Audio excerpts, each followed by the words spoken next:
Anger is there, and this is fairly linear in my limited way of thinking. Anger is there's something in this relationship that is very unfair, and I feel compelled and even somewhat confident to address this heavily. This is unfair. It needs to be corrected, and by God, I'm up for the fight. Then resentment is, I've been angry about numerous things. None of them have gotten resolved. And this anger turns hard in the form of resentment, which is, I don't think I'm going to get any of these things addressed, and they keep piling up. I gave it my best effort. I showed up to the fight, primed and ready, no good result. And my attempts failed over and over and over. Nothing gets resolved, and the unresolved problems keep piling up. I'm resentful as hell. I'm bitter. Part of me hates him. Part of me is seriously thinking about leaving him. I didn't sign up for this. Nobody else should be going through this, and so on. Resentment is kind of a shotgun with no shells in it. It's like, what's the point of pulling the trigger? Now I don't get anywhere. And then from there, because you can only maintain that energy level of resentment for so long, because it chews up a ton of energy. You can only be angry and resentful for so long before that tank just becomes empty. And then it's like, okay, I got nothing left. I got no energy left. I got no hope left. I've got no motivation to even work on it anymore. That's depression. Autoimmune disease, depression, and chronic low-grade anxiety that comes with being in this type of marriage, cancer, stomach issues, oftentimes sleep is poor, which now is a secondary problem that creates primary problems. On the other hand, depression is a good sign because we went through these steps, right? About anger to resentment to depression. Guess what the next phase is? Acceptance, which is where you want to be. When I say acceptance, I don't mean, just tolerate everything, anything he says or does, just ignore it. No, that's not what I'm saying. What I'm saying is you become very skilled at knowing, okay, that was clearly a trait of the disorder, and that son of a bitch doesn't even know that what he just said cut me in the heart. Doesn't even know it. Has no clue. Alexithymia, mind blindness. He just cut me, and he has no freaking clue that he just did that. So instead of me feeling sorry for me and getting all depressed about it, I'm just going to have a chalk it up to the fact that he has mind blindness and alexithymia. Hey guys, this is Mark, and I have a message to the neurotypical spouses out there. You probably have tried to deliver a good message, and for whatever reason, your spouse on the autism spectrum either didn't fully understand you, or didn't listen to you, or didn't retain very well, or didn't follow through very well, and so you just assumed that he simply didn't care. But what's more likely going on if he has ASD level 1 is he has difficulties with processing information, and he's also a slow processor. People on the autism spectrum have problems processing information from one or more of their 7 sensory systems, which, as you know, would be sight, balance, touch, movement, smell, taste, and hearing.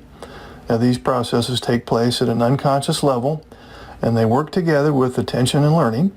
And each system has specific receptors that pick up information that's relayed to the brain. Now, the sensory characteristics of people on the autism spectrum are often responsible for their processing difficulties, negative behaviors, and unpleasant emotions. Now, here's the most important point. The sensory systems are also involved in what we call emotional processing.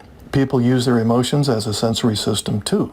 But with people on the autism spectrum, they tend to vary in their ability to process information emotionally, in part because at least one other sense often doesn't work well.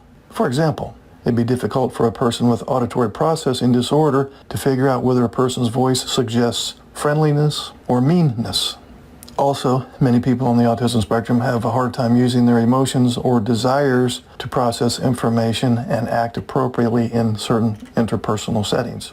Now, processing is a system that helps the person select, prepare, and begin to interpret incoming information. People on the autism spectrum who have difficulty with processing may have a range of problems related to regulating the use of incoming information. Now, there are 5 processing skills, which include satisfaction control, focal maintenance, depth and detail of processing, cognitive activation, and saliency determination. Now, these are fancy terms, but we're going to look at each one in turn. Satisfaction control involves the person's ability to allocate enough attention to activities or topics of moderate or low levels of interest. People on the spectrum with poor satisfaction control have difficulty concentrating on activities that are not exciting enough. Focal maintenance allows the person to focus on important information for the appropriate period of time, but people on the spectrum may not concentrate long enough on some things and may concentrate too long on others. Depth and detail of processing controls how intensely the person can concentrate on highly specific data. It enables them to focus deeply enough to recognize and remember necessary details, but people on the spectrum tend to remember a lot of details that relate to their area of special interest, but may not remember much outside of that interest. Cognitive activation is a form of active processing that connects new information to what has already been learned through prior knowledge and experience. Now, people who are inactive processors are unable to connect to prior knowledge to assist their understanding of new information. And on the other hand, overactive processors are reminded of too much prior knowledge, making it difficult for them to maintain focus. So your spouse on the spectrum will tend to either be an inactive processor or an overactive processor.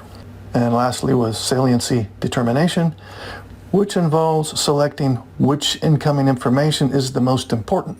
People on the spectrum who have difficulty with this control may be distracted by things that are not relevant, and they may miss important information that you present. So how would you know for sure whether your autistic spouse has difficulty processing information? Well, here are some telltale signs. If he has difficulty in this area, he'll have difficulty distinguishing between what is important and what isn't. He may finish processing what you're saying before you've finished expressing your ideas. He may focus for too brief of a period, or he may focus for too long of a period. He may focus too superficially or too deeply on information presented. He may have an idea of what he wants to say in his mind, but when he attempts to share the idea with you, it doesn't come out right. He may have difficulty connecting new information with information already known. He may have problems shifting focus from one subject or activity to another. He will often have trouble picking up the main idea in conversations with you, and he may have to repeat himself several times before you understand what he's saying. He may miss a lot of things that are obvious to you, the NT wife, and he may only pay attention to exciting information or highly stimulating activities. Also, you may find that he will process one word that you're saying, but then thinks of something completely unrelated to what you're saying. He may process too little or too much information, and he may try to understand the meaning of each word that you say to him rather than being able to automatically understand the whole gist and general meaning of the sentence that you deliver. So, before you jump to the conclusion that he doesn't listen, doesn't understand, doesn't retain, and doesn't follow through because he just doesn't care, just remember this little conversation we had here about difficulties with processing information in the autistic brain.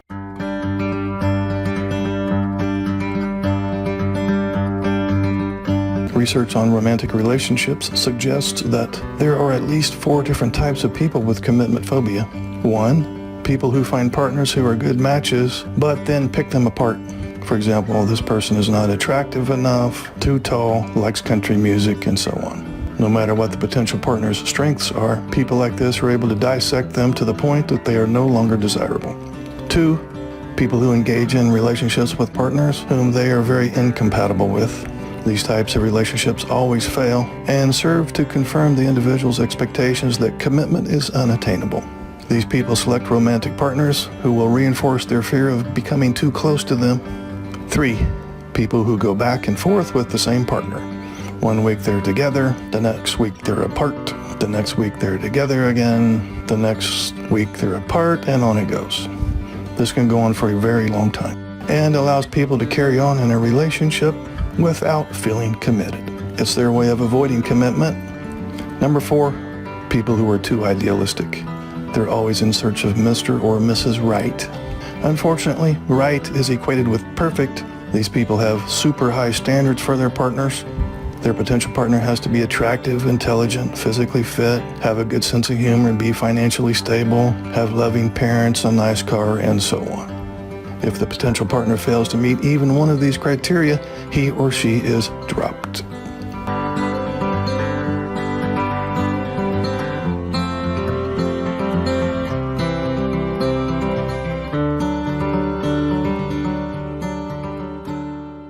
There's no excuse for hitting your wife. I'm going to be very rude right now. That is such a weak chicken shit thing to do. There's this thing called emotional dysregulation, which is just the fancy term for meltdown. And so when you two are at the point where you're at risk of being violent, that storm's just going to have to write itself out. The energy is too high in that moment, and nobody's going to be able to predict their behavior in that moment. So intervening in that moment, that heated moment, is a waste of time and energy. So the two of you, given your backgrounds and that you both can explode and get violent, you have to think in terms of prevention.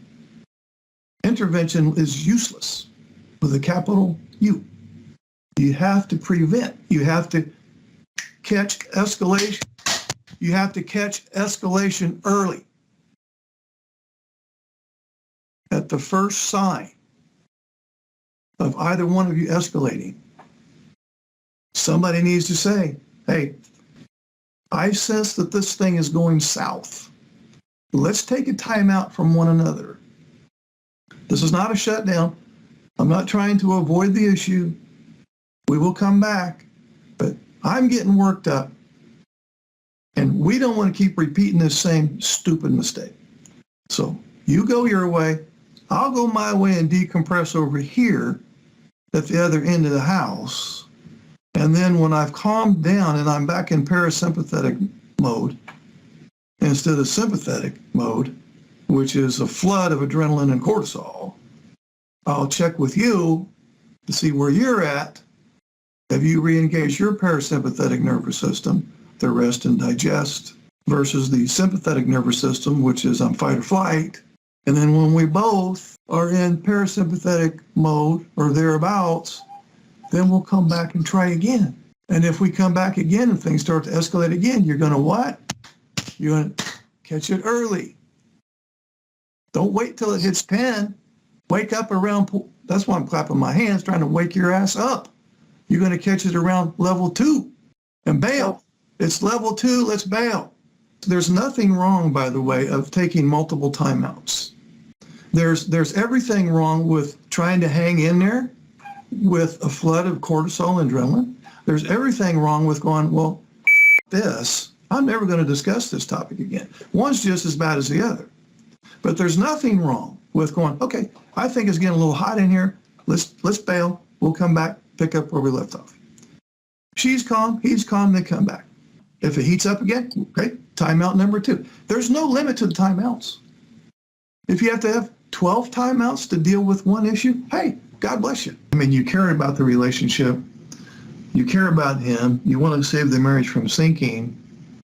But some of you, in fact, I might be so bold as to say most of you have crossed the line from working on the marriage to overworking on him, which is fixing. Most of the NTs, or certainly many of them, want to fix him. If you have this need or wish to fix others in general, you'd be a great social worker or a psychologist, but it's not really a healthy outlet for a spouse. And you have, and I'm saying your intentions were good. Your heart was in the right place. You were doing the best that you knew how to do. You thought you were doing the right thing. So again, I don't mean fixing in some negative sense. You have discovered that this relatively unhealthy wish to fix him has pushed him away. And you may have, justifiably so, viewed him as someone who quite honestly needs to be fixed. And so as you have discovered, sometimes even your neutral comments especially your critical comments, and in some cases your constructive criticism, and even in some cases your neutral comments get downloaded as criticism because he already didn't feel good about him. So now we have an easy recipe for disaster. But his self-esteem will download your fixing as she thinks I'm defective or flawed, that there's something wrong with me, and it just has gone over like a shit show. He's probably not viewing himself as someone who needs to be fixed. He's probably not going to try self-help strategies to fix. Your attempt to fix is, I would say, pretty much 100% of the time doomed to failure. I work with ladies all the time, and I work with men all the time, and the men will say, I don't want to be changed. I don't like her to try to change me, and her attempts to change me basically alienate me, and now I don't trust her anymore. And in too many cases, with the hyperfixer lady, she has become his number one source of anxiety.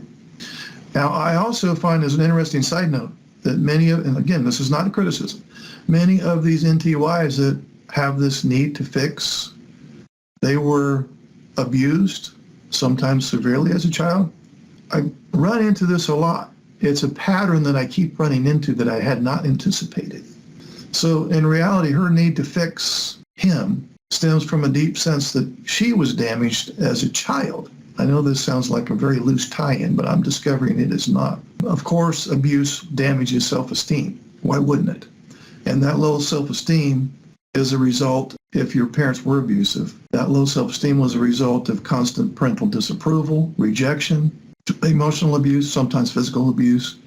As a child, you may have blamed yourself for your parents' abusiveness. In other words, your belief was that it was your fault that you were abused, and you were a bad daughter, you were misbehaving, and at some level, maybe even operated at an unconscious level, you felt like you deserved it.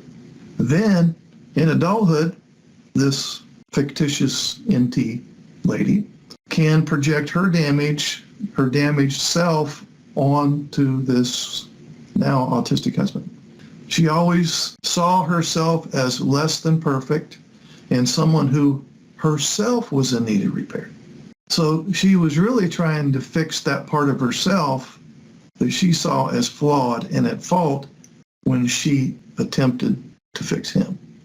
All of this obviously goes on at an unconscious level, because you would have never had the thought until now, oh, well, if the truth be known, I was emotionally abused as a child. I did feel like it was my fault at some level. I do have a damaged self-esteem, and so maybe it's possible that my wanting to fix him ties heavily into me feeling like I need to be fixed. So underlying this is this unconscious reasoning that if I can fix him, I will be loved rather than abused.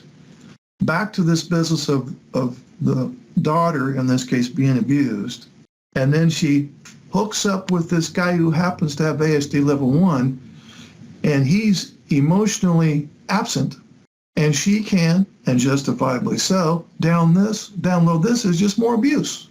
It's like, I didn't have a father figure that was worth a shit, and now I have another male in my life, and it feels like rinse and repeat. It feels like I'm living this trauma all over again.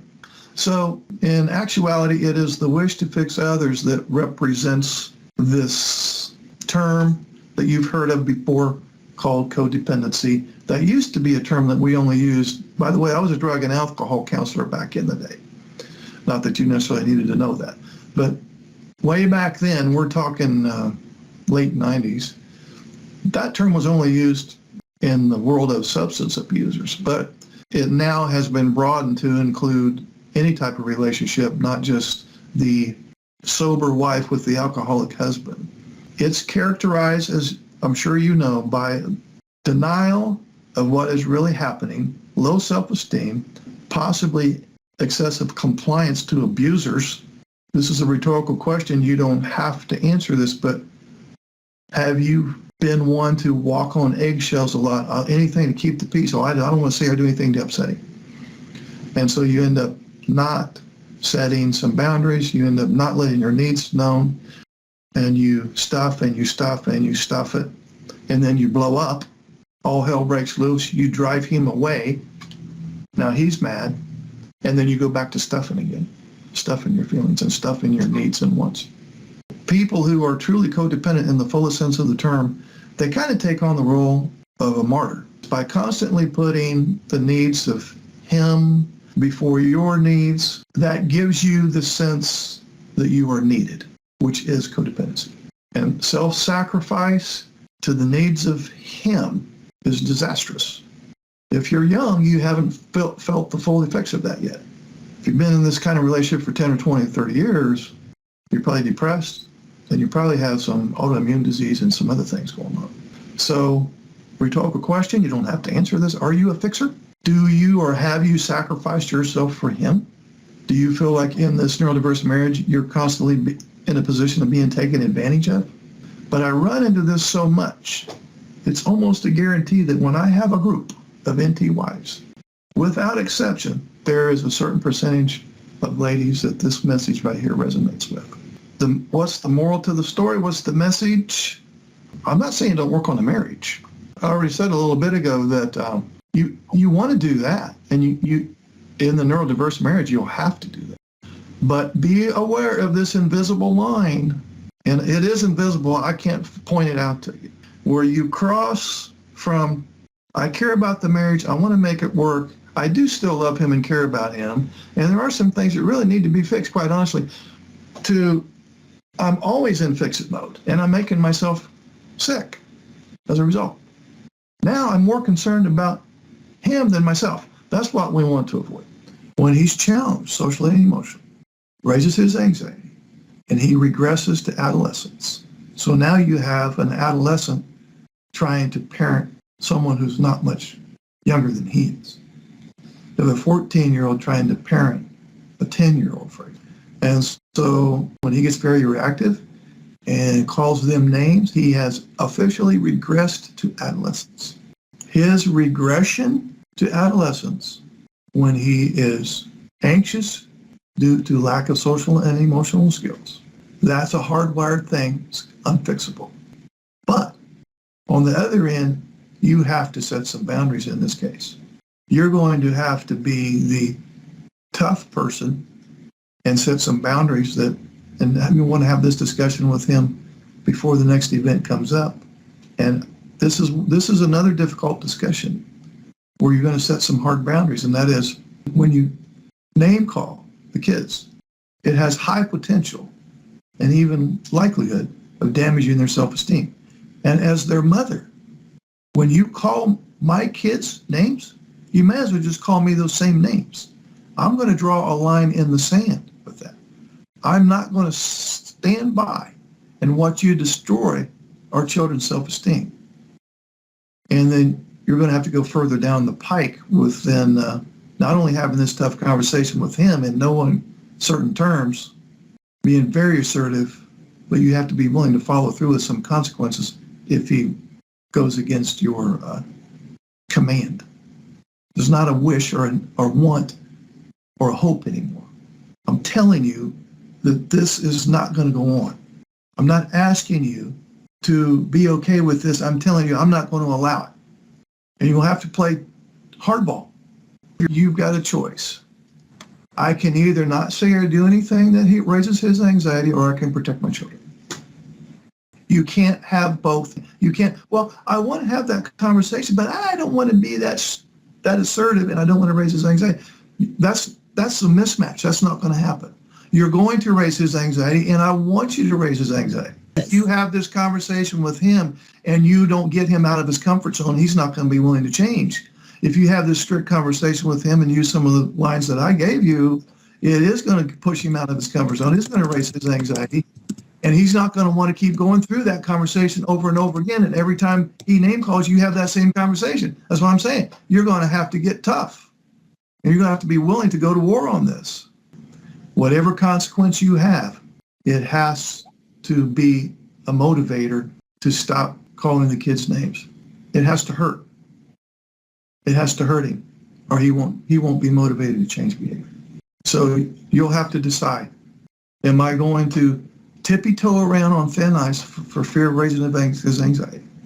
And by the way, if it was about most other things just between the two of you, I might even suggest, yeah, well, maybe just go the extra mile, try not to raise his anxiety. But when it comes to verbal abuse to the kids, no. Now, that's a different ballgame now. I have worked with too many couples where she was more concerned about keeping the peace than protecting the children. It ends very badly. Let's just put it like that. As the adult child, it ends up very ugly for them. He's a very independent player, and he's not going to decompress to the level that he needs to decompress in your company. I'm not saying that he can't have fun with you. I'm not saying that he can't enjoy time together, but his restorative decompression, well, you'll have to be absent. And I want to validate to you that I totally understand why that, I'm talking to the NTYs, totally understand why that would feel hurtful. It's like, so he has to have time away from me in order to get restorative decompression. Don't take it personally. He has to be away from everybody, not just you. He has to be away from life. And one of the ways he decompresses is to escape from life and get engrossed in his special interest for a while. And now he gets his battery recharged. That's the way it's going to work. But I understand that sometimes you can download that as rejection. Many of you may have had the thought, something along the lines of, at least with this guy, I don't know how things could be any better. Or worse yet, I don't know how things can keep from deteriorating. Because in most cases, you have given it your best shot. You've tried a multitude of things, and you ended up here in this group, which is a sign that I'm getting nowhere other than making myself sick. And I'm not saying you're still stuck in the past, but we definitely want to, if you are, and probably at some level from time to time you still are, we've got to move forward. And so I want you to begin thinking about the business, begin the business of how can I have a vision for a better future. The opposite of that might be hopelessness. And this is where there is no vision for how things could be better. You had hope way back in the day with him, didn't you? You had hope, especially when you first realized, well, there's a thing called Asperger's syndrome. Maybe there's things that can be done. And you tried everything that you knew to try. But if you're like most of the other NTs that I work with, your hope was dashed time and time and time again. And now you're at the point where I don't even want to get my hopes up again. Your hope was that you could have hope in him and trust in him, and he'd be your teammate and your soulmate and would be right there by your side and would be moral comfort for you when you needed it, affection when you needed it, and so on. But as you have found out, with an autistic brain who's not necessarily very socially or emotionally intelligent, nor has much in the way of social and emotional needs, you realize that I honestly just cannot count on this person. So you want to stop giving him too much power. For example, he has to say or do certain things or I can't be happy. Or he has to live up to my expectations or I slip into a depression. Or he has to avoid saying or doing certain things or I feel like I'm less of a person, or my self-esteem gets tanked. The bottom line is this: you can't count on him. And if the truth be known, you really can't count on anybody. Some people will move, some people will die. Of course, you're glad you had the relationship with them while they were local and alive, but people come and go all the time. You cannot count on any one person to be there in a meaningful way for your entire lifespan. You can count on God if you're a person of faith, which I am. He's not going anywhere. As a species, we weren't hardwired, ladies, to hide or recoil or live in victim mode. We were designed, say by God, the universe, whatever term you want to use, to move forward and conquer. You have some doubt about that? Just look at your history books. As far back as there is recorded history, you will see incidents where the humans moved forward and conquered. That's why we're still here today. If we weren't hardwired that way, we wouldn't be here. So we are always shooting for growth. We're always shooting for expansion. We're always shooting for improvement. And you don't have to agree with it. Wouldn't matter because it's in your DNA. What I just said, it's in your DNA anyway. Whether you agree with it or not doesn't change the fact that it's in there. You're responsible for finding meaning in your life. And now we've talked about hopelessness. It's where there's no vision for a future. We want to talk about hope. But before we talk about hope, you have to know that it's your job to find hope. It's your responsibility for finding your happiness, not his. If he has to do certain things in order for you to be happy, you can't live like that anymore. So hope is positive anticipation, which is having some sort of vision for a better future. We all have to have some idea of how things can be better tomorrow. Otherwise, there's really no reason to get out of bed. You have lived and breathed negative anticipation for too long. What's the next thing he's going to say or do that's going to hurt? We have to stop that destructive cycle of negative anticipation and replace it with positive anticipation. You need something to look forward to, kind of almost like a psychological carrot at the end of a stick. So, how many times have you replayed the movie in your head where he did you wrong? You have to stop playing that movie and replace it with a new movie, which is going to be entitled, we'll just call it My Vision for a Better Future. This is not a stagnant disorder, by the way. Some of you who are familiar with the Diagnostic and Statistic Manual of Mental Disorders, it's always in revision. Asperger's syndrome is no longer in there. Manic depression no longer in there. They've done away with ADD. So, and it's not because they're necessarily changing their mind about things, but we evolve over time. Information on Asperger's syndrome, for example, which its first entry in the DSM was in '94. A lot of things have changed since that time. There's better diagnostic tools. There's better intervention strategies, better therapy. There's not as much stigma involved. And that's just the short list of how a disorder can change or become eliminated. In fact, it's predicted that ASD level 1 will eventually disappear. Asperger's syndrome is already gone. And high-functioning autism will not even be in, it's predicted by some, it won't be in there. Because there is a school of thought amongst some individuals, professionals too, that we're talking about ASD level 1 brain, there is some suggestion that that's the way that the human brain is evolving.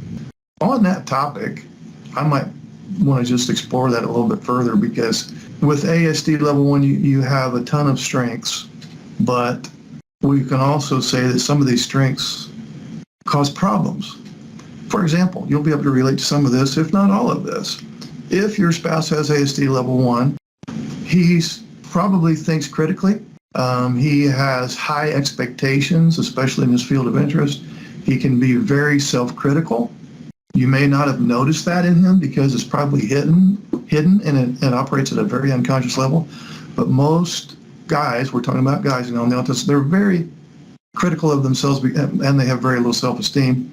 In large part because of childhood issues. They also can evaluate others. At face value, especially if you're not a neurotypical wife, you might think, oh, those are great skills. Problems, though, that come with that package is he can be critical and intolerant of others, and he may become discouraged or depressed very easily, and he is often perfectionistic, which in some cases, that's a good thing, and too many cases, it's not. Another strength would be he may have a large vocabulary, and he may have a broad base of knowledge in a particular area, and that sounds great, right? But he also may use words to escape or avoid situations. He may present as someone who's a little on the ADHD side because he will become bored very easily. If it's anything outside of his special interest, you come along, want to talk about the pretty rose bush in your backyard, he's zoned out. Probably doesn't even know that he's zoned out. And some people may view him as a know-it-all. Another strength would be he can concentrate very intensely for long periods of time. Long attention span in his area of interest. Very persistent, very goal-directed behavior. You might, oh, that's great. Well, not so much for you, because now he's going to resist interruptions. He's going to neglect certain duties that you probably need him to do. He's not going to be very adept at focusing on stuff that falls out of his special interest. And he may just come off to you as just being very stubborn. And his agenda is his agenda, and your agenda is not involved. Another strength would be he will have a very inquisitive attitude. He will have a lot of intellectual curiosity. He will be intrinsically motivated. In other words, there's something that he wants to do. He won't need any outside moral support to get it done. He's self-motivated in that regard. Sounds great, right? Possible problems is he asks a lot of questions, sometimes embarrassing questions. He can be very strong-willed. He may resist your direction or your input or your attempt to be a good influence. Another one that we've mentioned probably in this group is he's definitely very autonomous. He prefers individual work. He's very reliant, self-reliant. It's a great skill, except with you. So the problem that comes with that package is he has probably often rejected your input. Another strength would be periods of intense effort. For example, I'll make something up off the top of my head. He has a project at work that maybe falls into his area of special interest. And you have a spouse who works overtime. He has a regular 8 to 5 job. He doesn't get home till 8. I run into that a lot. And by the time he gets home, he's so burnt out, he's got nothing left for any kind of socializing or emotional connection. He will tend to enjoy organizing things. He's great at systematizing. He's great at thinking in pictures. That's great. Problem that comes with that package, though, he constructs complicated rules or systems in his head that he has not articulated to you because he hasn't really identified them either. He just knows that they operate at an unconscious level. He will have some hidden rules on what is acceptable to him and what is not. He won't even be able to put his finger on it. He just knows when you violate one of those rules. And to you, that may come off as he's very bossy, rude, domineering, and so on. Probably mention one more strength, and that is the ability to conceptualize and synthesize. This is perhaps the indication of a very logical brain that can think mathematically. He probably enjoys problem solving and intellectual activity. Unfortunately, that's not a social or emotional activity. The problem with that particular strength is he may reject details that you see that he doesn't. He may omit details that are in plain view for you, but he doesn't see them. And he will often tend to question your instructions or your directives. You will have a clear idea of how something should be done. And when you say, we need to do it this way, and then you get grilled because he doesn't fully understand it. I probably should mention weak central coherence too, because this is the inability to generalize and see the big picture. It's great that he could be hyper-focused on one aspect of something. That can come in very handy sometimes for real. We probably wouldn't have some of the technology and the engineering and computer programs and whatnot if that didn't happen. But if you hyper-focus on one detail to the exclusion of seeing the global gestalt picture, then you can imagine the difficulties there. So traits of weak central coherence, I haven't talked about that in this group because I usually don't use that fancy term. I just say that they have a hard time seeing the big picture. But if your ASD spouse has weak central coherence, you will know because he will hate to have his routine interrupted and he will hate to have his structure changed. He dislikes disruption. If he's hyper-focused on this thing and you come in and you try to get him to stop what he's doing and switch over to something that falls not even in the ballpark with his special interest, you may have run into some pushback. Also with weak central coherence, he's going to have a very strong need for structure. It's not a want, it's a need. And when that structure gets violated, you've gotten pushback and probably didn't even know what was happening. He's going to have the ability to hyper-focus on one activity for lengthy periods of time. He's going to put a lot of attention to parts of objects. He's going to have difficulty with sudden change. He's going to insist on things remaining the same. In some cases, he may have some savant skills. I wouldn't say I run into that a lot, but some of these guys, with ASD level 1, they're so smart in a particular area that they are light years ahead of any neurotypical male brain on that same subject. So that's probably the long way around the bush to dovetail off of my original comment, which was it is predicted by some that this ASD level 1 is just going to be a different way of thinking. It's going to be one that's more task-oriented, focus on things, objects, tasks, systematizing math, problem solving, all of that. And then the emotional component, which is your strong point, is going to be way down the list. So I don't know. That's an interesting hypothesis. The fact that the human brain, that would be you too, is evolving that way. So in this little fantasy hypothesis, then in maybe 100 years or so, ASD level 1 would be so prominent that it wouldn't be a disorder anymore. They would be the majority, and the neurotypicals of 2022 would be in the minority. So if you're a person with Asperger's syndrome and you struggle with anxiety, which most people on the autism spectrum do, here are 10 quickie little strategies to try. And nothing here is going to be very profound or new for you, but sometimes the simplest stuff is the most effective stuff. So the first thing is slow, deep belly breathing. Especially focus on the exhalation. Try to make that anywhere between 5 and 10 seconds. So when you're anxious, your breathing becomes either faster or shallower. In some cases, I've known people to stop breathing altogether for a period of time. So try deliberately slowing down your breathing. You can count to 3 as you breathe in slowly, and then count to 3 as you breathe out slowly. Another one that everybody's familiar with is progressive muscle relaxation. So you're going to find a quiet location, close your eyes and slowly tense and then relax each of your muscle groups. You can do this from your toes to your head or any points. You can just focus on one point, perhaps, lower back and abdomen. So you're going to hold the tension for 3 seconds and then release quickly, and this can reduce the feelings of muscle tension that often comes from anxiety. Another familiar but very effective method for dealing with anxiety is to stay in the present moment. Anxiety can make your thoughts live in a terrible future that hasn't happened yet. So you want to try to bring yourself back to where you are, and this is a form of meditation in a sense. Also, take small acts of bravery. Would you want to try that? Avoiding what makes you anxious provides some relief in the short term, but can make you more anxious in the long term. So try approaching something that makes you anxious, even in a small way. The way through anxiety is by learning that what you fear isn't likely to happen, and if it does, you'll be able to cope with it. Also, you want to challenge your self-talk. How you think obviously affects how you feel. We all know that.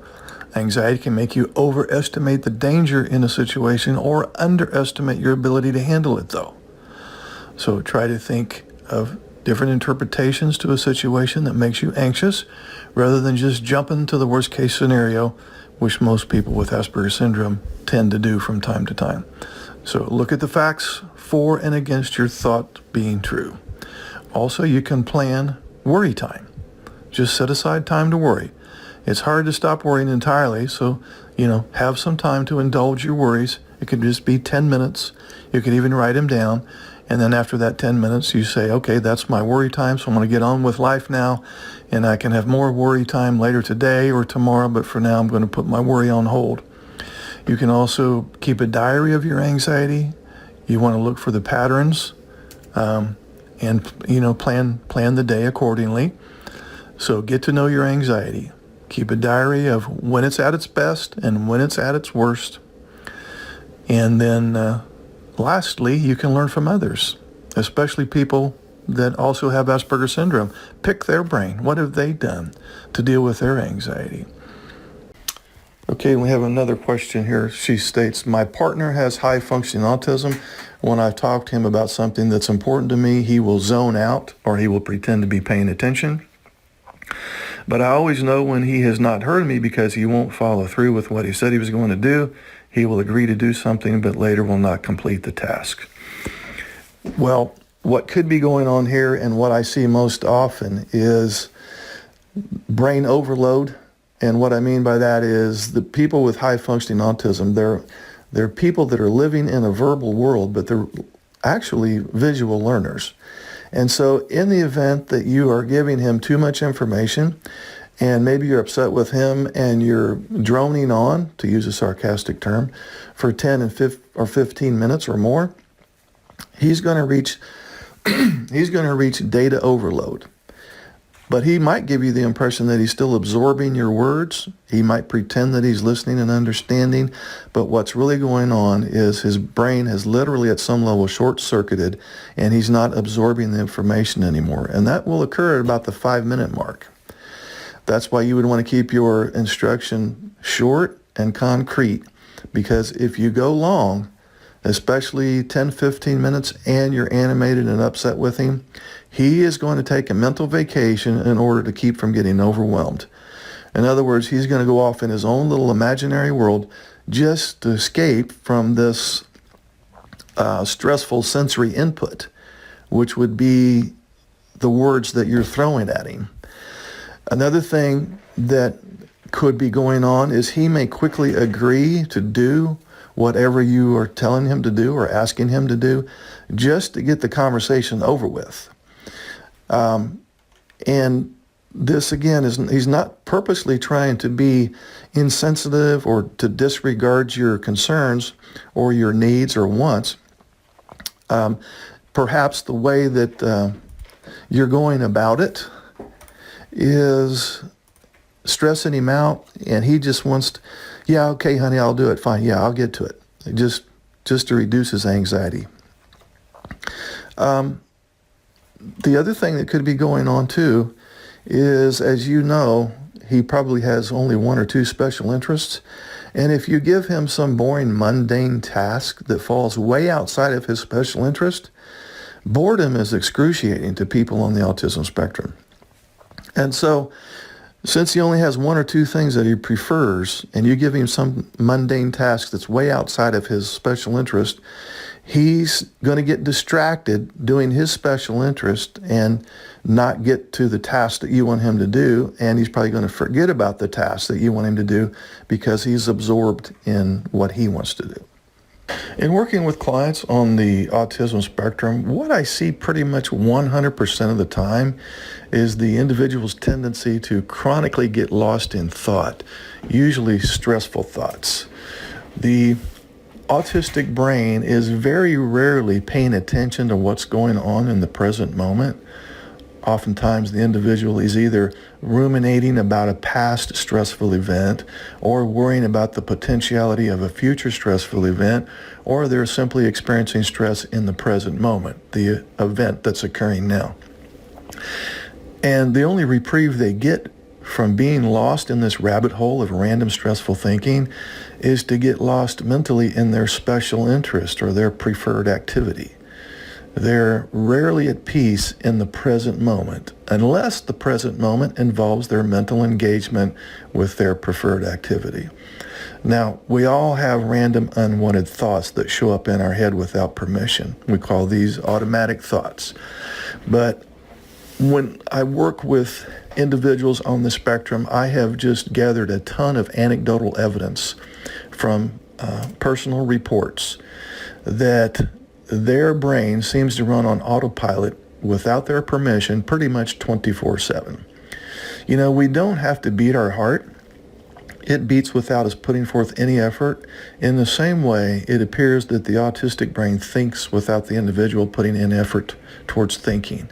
In other words, he's no longer in charge of his thoughts, rather his thoughts are in charge of him.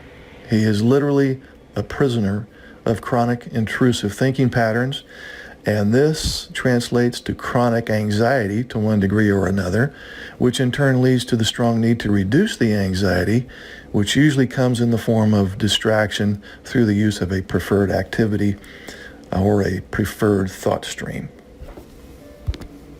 Okay, guys, of course, there's no magic bullet to save your marriage, but if there ever was one, it would be this.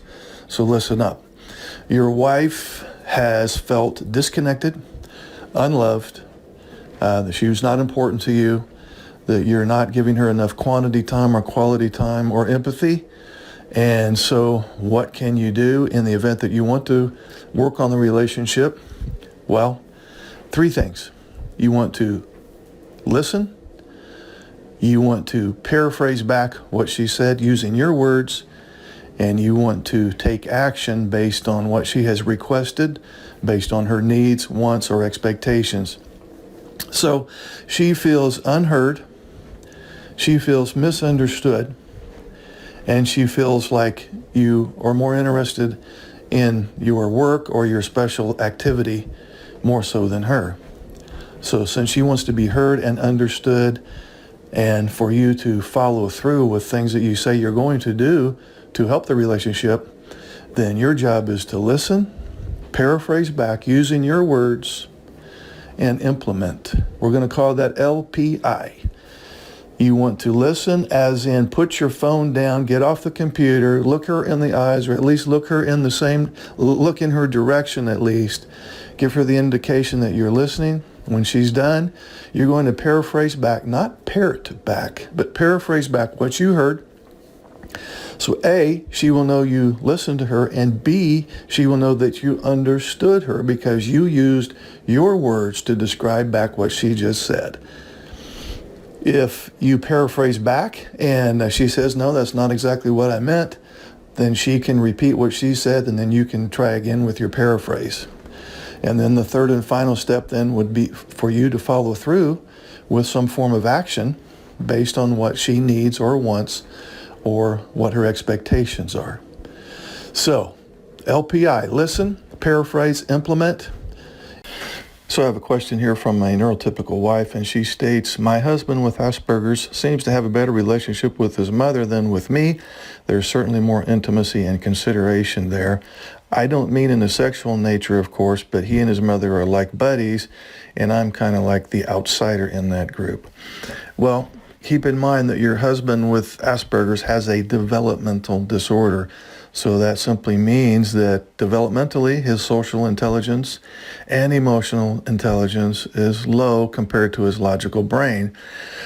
So therefore, this concept of, we'll just call it social hierarchy, for lack of a better term, would perhaps be a foreign concept to him. We could also call it prioritized allegiance. And all I mean by that is there's kind of this hidden rule that when you get married, your wife kind of takes the first spot and mommy takes the second spot.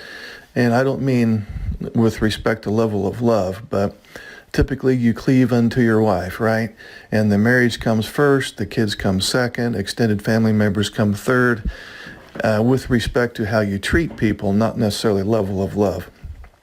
So when you don't feel like a priority, and you perceive that his mom is more of a priority than you, I think what's really going on there is just a confusion due to low social emotional intelligence around prioritized allegiance. So you could have a 35-year-old man with high-functioning autism or Asperger's who emotionally is more like a 14-year-old. So at some level, it's kind of like an adult child who has never truly left home in the emotional sense. So to emotionally detach from mommy in a healthy, more mature way is probably not going to happen to the degree that it would with somebody who does not have a developmental disorder. Okay, so now we want to look at why your partner or spouse with Asperger's syndrome or high-functioning autism tends to blame you for the relationship difficulties. If you, for example, are a neurotypical wife in a marriage with a husband with Asperger's syndrome, you probably have discovered that whenever there are issues or conflict, you are the bad guy, and he blames you for the relationship difficulties. And you may have had the thought many times, he is such a selfish, insensitive, uncaring bastard. And what if I were to tell you that that's probably not the case? Rather, the fact that he's not responding the way you would hope is due to one of the traits that he suffers from. We're specifically talking about theory of mind deficits. So Well, let's look at that briefly. Theory of mind is an important social cognitive skill that involves the ability to think about mental states, both your own and those of others. It involves the ability to attribute mental states, including emotions, desires, beliefs, and knowledge. Not only does the theory of mind involve thinking about thinking, but it also refers to the ability to understand the ability to understand that others' thoughts and beliefs may be different from your own, and to consider the factors that have led to those mental states. Now, why is this called theory of mind? Well, psychologists refer to this as a theory of mind because our beliefs about what might happen or what might be going on in another person's head are just that, theories. They're kind of educated guesses. While we make predictions, we can definitely make predictions, but we have no direct way of knowing exactly what a person might be thinking or what their motivations might be. All we can rely on is our own theories or hypotheses that we develop based on what people say, how they act, what we know about their personalities, and what we can infer about their intentions. So why is this theory of mind stuff so important? Well, the emergence of a theory of mind is really critical during the developmental process.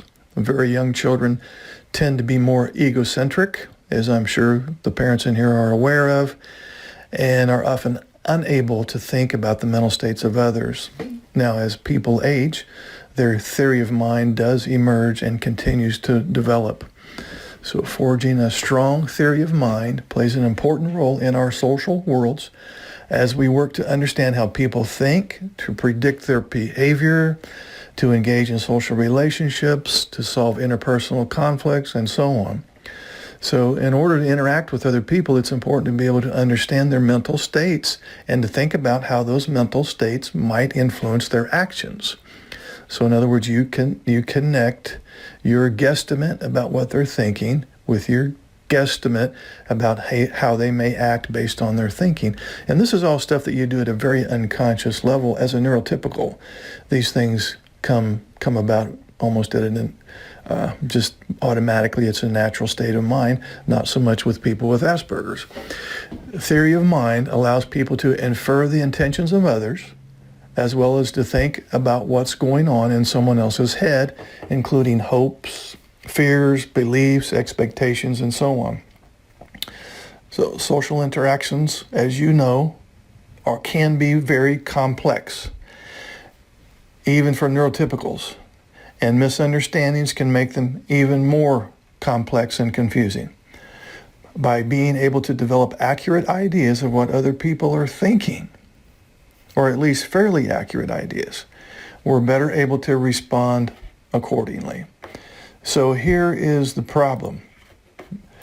People with Asperger's and high functional autism have great difficulty with this theory of mind business. In fact, there's a lot of research on this that reveals that people on the autism spectrum have trouble using theory of mind to make moral judgments in many situations. There was one study that specifically found that Asperger's adults were more likely than neurotypical subjects to blame other people for their problems. And this is what I say, you may have experienced this with your husband who has Asperger's syndrome. So the judgments of people with Asperger's rely more on outcome of the incident rather than on understanding the other person's intentions. Let me state that again. The judgments of people with Asperger's and high-functioning autism tend to rely more on the outcome of the incident rather than on understanding the other person's intentions. Here's an example, and this was part of the research. And in one scenario, James had a friend, and they were snowmobiling in an area known for loose snow. So this friend asks James if he should take an easterly route around a row of pine trees. And James had looked it up, and he did a little quick analysis while they were on the slopes, and he found out that they had an alert that avoiding the west slope was the safest way to go. And so he told his friend that going, the east route would probably be okay. So the friend takes off in that direction, but unfortunately starts an avalanche, which quickly overtook him and buried him alive. Now, in this scenario, and this was just a hypothetical scenario that the researchers put forth before these subjects, the researchers found that people with Asperger's were more likely than neurotypical subjects to blame James for his friend's death, even though James believed the slope was harmless. So that was kind of an interesting research project that does reflect the fact that judgments of people with Asperger's do tend to rely more on outcomes rather than on inferring what the other person's intentions were. So that was a long way around the bush to get to the point, and that is, this is why your partner or spouse with Asperger's or high-functioning autism does tend to blame you for the relationship difficulties, because he's only looking at the outcomes, in other words, what happened after the argument, rather than trying to understand your thoughts, feelings, motivations, intentions, and so on. So in counseling people with Asperger's and high-functioning autism, what I notice are some prominent themes over the years, and one prominent theme that's on my mind today is, we'll use the example of where the husband has high-functioning autism and the wife is a neurotypical. He knows that something is not quite right with him. He's probably known that since childhood, and he's probably been told so in one form or another from his peer group, from his parents, from his teachers, and then now he's probably, in many cases, being reminded, in some cases fairly constantly, that he's continuing to mess up and make mistakes and making social gaffes and social blunders and so on. And of course he's going to get defensive, but what happens over the years is he gets pretty much worn down with what I'm just going to call low-grade toxic guilt. And I'm saying low grade because it's operating at such a small level that it's almost undetectable. And I'm calling it toxic in that he knows that he has made numerous mistakes, and he has, in many cases, tried to correct those mistakes to no avail. So toxic guilt is different than healthy guilt. Healthy guilt is, yes, I've made this mistake. I recognize I made this mistake. It wasn't intentional. I'm going to rectify that. I intend not to make that same mistake again. Toxic guilt, though, is I'm always making mistakes. And even when I try to undo past mistakes, I seem unable to do so. I keep repeating the same mistakes over and over and over again, and the people closest to me tell me so. And so this is what I'm referring to when I say low-grade toxic guilt, which can lead then to toxic shame. Healthy shame is I have intentionally hurt people in the past. I recognize that I did this. I also recognize now that it was wrong, and I do have a sense of shame about it, and I intend not to be that kind of person anymore. And I'm going to try to have, muster up some more love, compassion, and gratitude in my life.